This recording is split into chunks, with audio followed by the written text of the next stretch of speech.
नमस्कार, सात का पंच में आपका स्वागत है। आप देख रहे हैं एबीपी न्यूज। मैं हूं आपके साथ सुमित अवस्थी। दिन भर की तमाम बड़ी खबरें सब लिए आपके सामने हम हाजिर हैं। शुरुआत आज की सबसे मंगलकारी खबर के साथ। जी हां, आज मंगलवार है और आज के दिन एक शुभ और मंगल समाचार हम सबको दिखाई देने लगा है। मैं बात कर रहा हूं वैक्सीन, कोरोना के वैक्सीन की, जो अब पुणे की फैक्ट्री से निकलकर 14 अलग अलग शहरों में पहुंच चुकी है। कोरोना के खिलाफ 16 जनवरी से टीकाकरण का राष्ट्रव्यापी अभियान शुरू हो रहा है। कल की फाइनल ड्राई रन और पीएम मोदी के मंथन के बाद आज पुणे के सीरम इंस्टीट्यूट से ड्रग्स के डोज की रवानगी हुई। दिल्ली, मुंबई, अहमदाबाद, चेन्नई, लखनऊ, पटना जैसे बड़े बड़े शहरों में वैक्सीन की डिलीवरी हो चुकी है। टीकाकरण के लिए पहले दौर के लिए 56.5 लाख डोज की सप्लाई कर दी गई है। देश के मंगल टीका अभियान पर देखिए ये मंगल रिपोर्ट।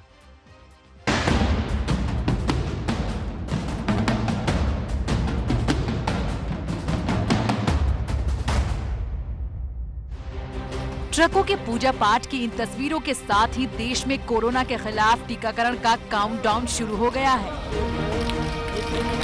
सुबह 4:30 बजे पुणे के सीरम इंस्टीट्यूट में विधि विधान से वैक्सीन से भरे ट्रक की पूजा हुई और पूजा के बाद इन ट्रकों को रवाना कर दिया गया। दिल्ली, अहमदाबाद, पुणे, बेंगलुरु, हैदराबाद, चेन्नई, कोलकाता और लखनऊ जैसे तमाम बड़े शहरों में वैक्सीन पहुंच चुकी है।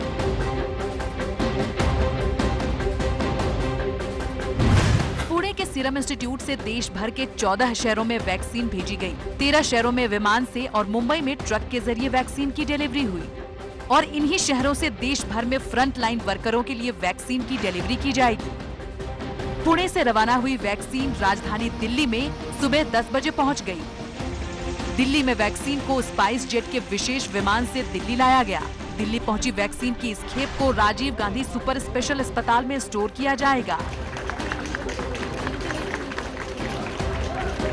कोरोना की वैक्सीन जो कि राजीव गांधी सुपर स्पेशलिटी अस्पताल में पहुंच गई और अब यहाँ पर ये देखिए बॉक्सेस से जो है इनको अनलोडिंग का काम किया जा रहा है। तो यहाँ पर जब वैक्सीन उतारी गई उससे पहले ये देखिए थम्स अप करके ताली बजाकर यहाँ पर स्वागत किया गया है। तमाम जो अस्पताल के कर्मचारी हैं सुबह से ही यहाँ पर तैयारियों में जुटे हुए थे। सुरक्षा व्यवस्था कड़ी कर दी गई थी और एक एक करके बॉक्सेस जो है वो यहाँ से उतरने शुरू हो गए हैं। जैसे ही ट्रक का दरवाजा खुला और उसके बाद सबसे पहले तमाम जो अस्पताल के कर्मचारी हैं, यहाँ पर जो अधिकारी तैनात किए गए हैं, उन्होंने ताली बजाकर स्वागत किया वैक्सीन का और उसके बाद अब एक एक करके ये बॉक्सेस जो है अनलोड किए जा रहे हैं। दिल्ली के अलावा गुजरात के अहमदाबाद का सफर भी वैक्सीन ने सफलतापूर्वक तरीके से तय किया।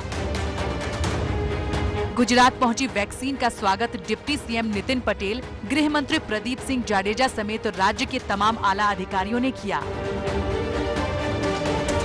अहमदाबाद से वैक्सीन को सीधे गुजरात की राजधानी गांधीनगर के स्टोरेज सेंटर में भेज दिया गया।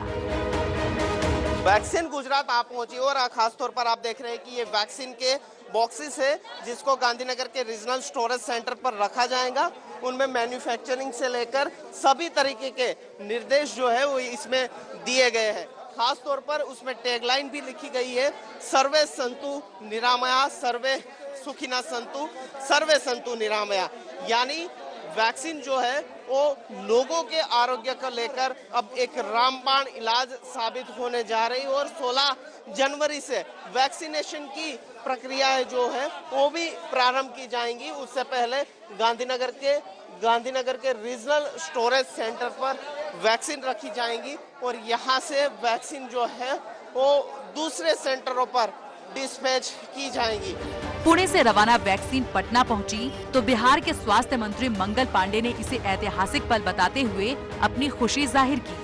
आज का दिन बहुत ही ऐतिहासिक है और आप सब लोगों के लिए बहुत उत्साह का दिन है और जो व्याकुलता थी मीडिया की भी कि वो तिथि कब होगी जब वैक्सीन पहुंचेगा। आज वो वैक्सीन बिहार पहुंच गया, हमने उसको रिसीव किया है। बिहार को कोरोना के खिलाफ फर्स्ट राउंड की करीब 54,900 वैक्सीन की डोज मिली है। कोरोना वैक्सीन की पहली खेप पटना पहुंच चुकी है और तस्वीर देखिए किस तरीके से यहाँ पर डोज जो है जैसे ही पहुंची है सीरम इंस्टीट्यूट से, ये कोविशील्ड की पहली खेप यानी करीब करीब 5.5 लाख जो डोज है वो यहाँ पहुंची है। और यहाँ पर स्पॉट करने के लिए खुद मंगल पांडे पहुंचे हुए हैं, प्रधान सचिव जो स्वास्थ्य विभाग के वो पहुंचे हुए हैं। लोगों की उम्मीद, मैं कहूंगी जो उम्मीद थी, ये उम्मीद की गाड़ी है जो यहाँ पर पटना पहुंची है। और अब लंबे वक्त से जो इंतजार किया जा रहा था वो अब खत्म हो चुका है।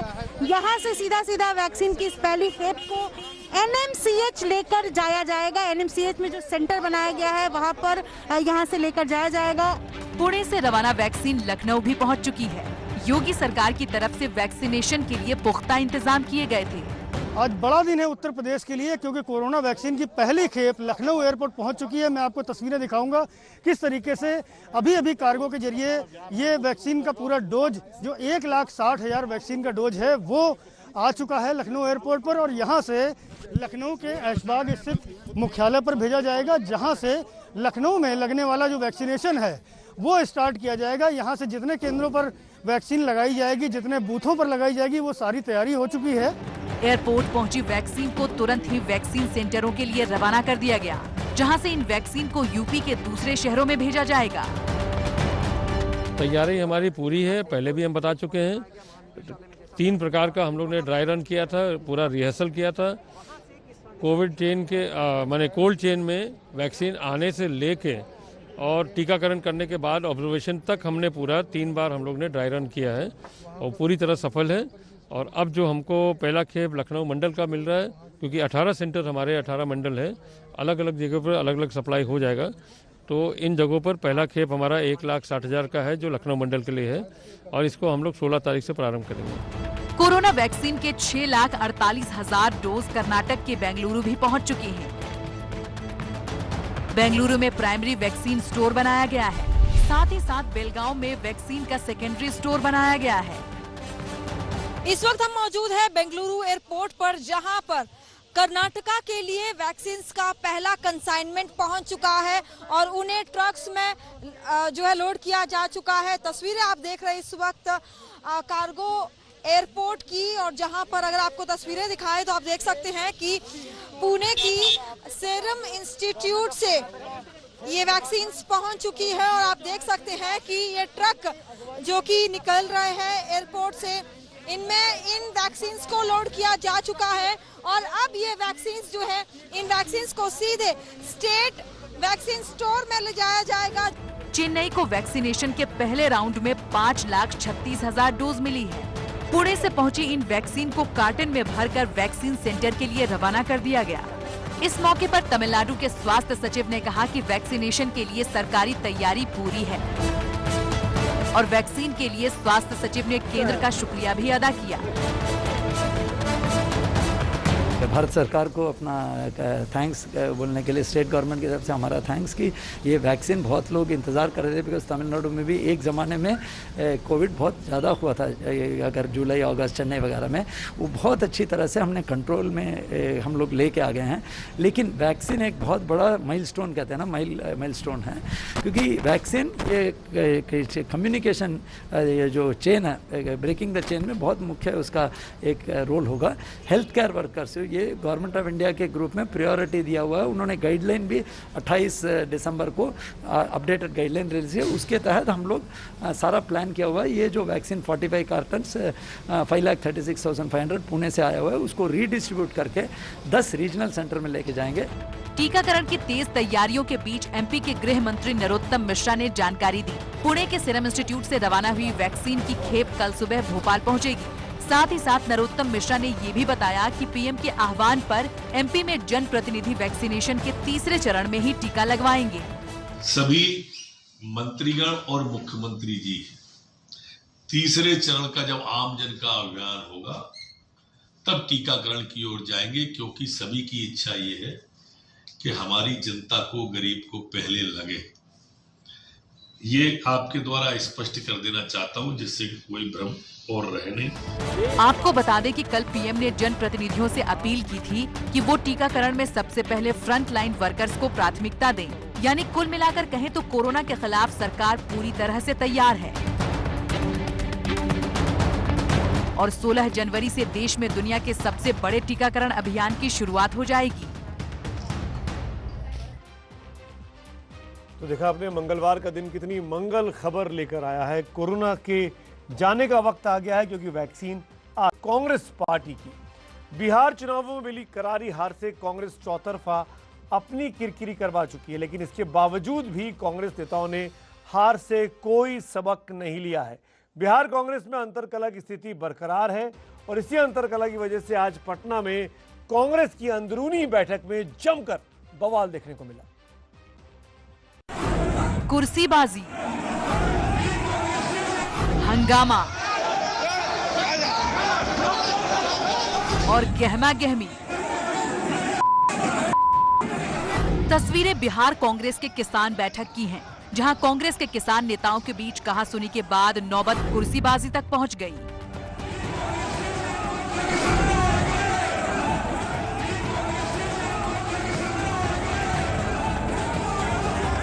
तस्वीरें पटना की हैं, जहां कांग्रेस के नए बिहार प्रभारी भक्त चरण दास ने कांग्रेस नेताओं की बैठक बुलाई थी।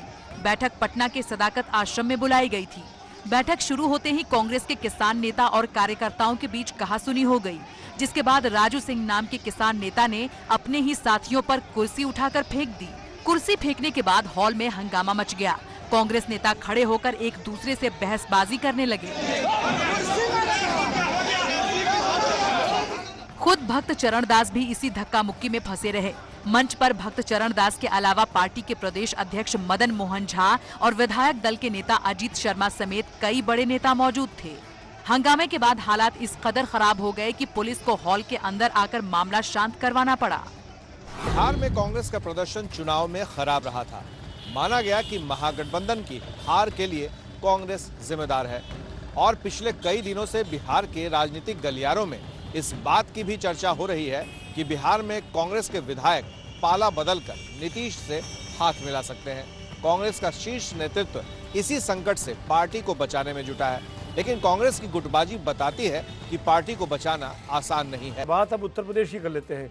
यूपी में वैसे तो अगले साल विधानसभा चुनाव होने हैं, लेकिन चुनावों से एक साल पहले ही पूर्वांचल का सियासी तापमान गरमाना शुरू हो गया है।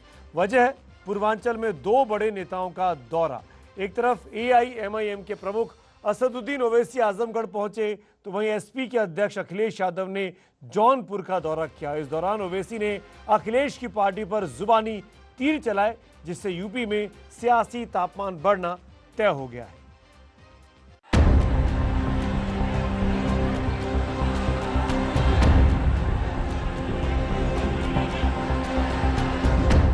कार्यकर्ताओं की भारी भीड़ के बीच MIM प्रमुख असदुद्दीन ओवैसी आज वाराणसी पहुंचे। ओवैसी के स्वागत के लिए एयरपोर्ट के बाहर कार्यकर्ताओं की भीड़ उमड़ी थी। ओवैसी का काफिला वाराणसी से आजमगढ़ के लिए रवाना हो गया, लेकिन इस रवानगी से पहले ओवैसी ने इस बयान से अपने तेवर साफ कर दिए। ओवैसी ने समाजवादी पार्टी पर जमकर जुबानी तीर चलाए।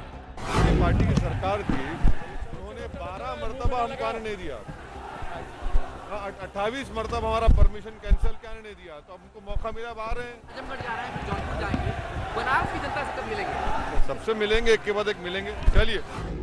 ओवैसी आज SP अध्यक्ष अखिलेश यादव के गढ़ आजमगढ़ पहुंचे, जहां वो मुस्लिम धर्मगुरुओं के साथ अपनी चुनावी रणनीति तय कर सकते हैं।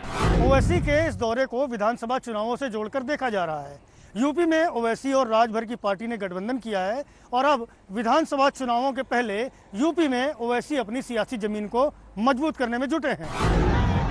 एक तरफ जहां ओवैसी मुस्लिम वोटरों में अपनी पकड़ को मजबूत बनाना चाहते हैं, तो वहीं दूसरी तरफ यूपी में मुस्लिम वोटरों पर अपनी पकड़ रखने के लिए समाजवादी पार्टी भी एक्शन में आ गई। आज पारसनाथ जी के कार्यक्रम में जा रहा हूं। अखिलेश यादव भी ओवैसी के दौरे के बीच ही वाराणसी पहुंचे। यहां से वो जौनपुर में पूर्व मंत्री पारसनाथ यादव की जयंती पर आयोजित कार्यक्रम में हिस्सा लेने गए। इससे पहले जब वाराणसी एयरपोर्ट पर पत्रकारों ने अखिलेश से ओवैसी के आरोपों पर जवाब मांगा, तो अखिलेश पारसनाथ जयंती पर बात करते हुए आगे निकल गए, लेकिन ओवैसी के आरोपों पर कोई प्रतिक्रिया नहीं दी। वैसे बहादुर नेता थे, लगातार लड़ते रहे, उनके परिवार से मिलने में आज जा रहा हूं। ओवैसी कह रहा है कि आपने उन्हें, पिछली सरकारों ने उन्हें यूपी आने से रोका है। ऐसा आरोप लगा रहे हैं। आज पारसनाथ जी के कार्यक्रम में जा रहा हूँ। नहीं, ओवैसी पे क्या कहेंगे? ओवैसी पे आंकड़ों की बात करें तो यूपी में विधानसभा की 403 सीटें हैं। इनमें से 143 सीट पर मुस्लिम वोटर हार जीत तय करते हैं। 2017 के विधानसभा चुनाव में 24 मुस्लिम विधायक चुने गए थे और 2019 के लोकसभा चुनाव में 6 मुस्लिम सांसदों को जीत मिली थी। आपको बता दें कि उत्तर प्रदेश में करीब 20% मुस्लिम आबादी है। आबादी के लिहाज से देश में सबसे ज्यादा मुस्लिम वोटर यूपी में है और इन मुस्लिम वोटरों को एसपी का कोर वोटर माना जाता है। ऐसे में विधानसभा चुनावों में ओवैसी की एंट्री समाजवादी पार्टी के लिए मुश्किलें बढ़ा सकती है।